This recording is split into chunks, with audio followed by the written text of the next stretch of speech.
tamere tu σώματος. Χαϊπέντε αισθησέεις. Κεφαλέ εστι το μέγιστον μέρος του σώματος.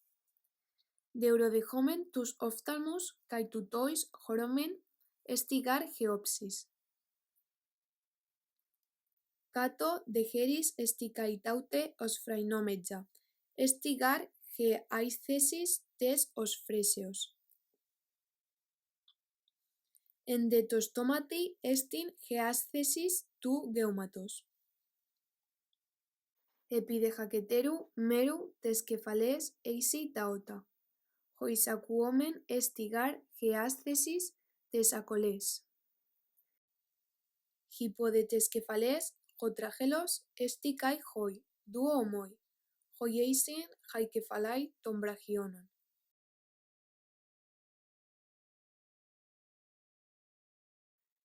Γεκάστος δε βραχιών εχέι χέιρα, καί γεκάστες χεήρ εχέι πέντε δάκτυλος. Ο μεν μέγας, ο δε λιχάνος, ως εστιν ο πρωτοστον αλών, τετάρων, ο δε μεσός, ο δε παράμεσος, ο δε μικρός. Δε ούρο δε γε χαφέ εστιν.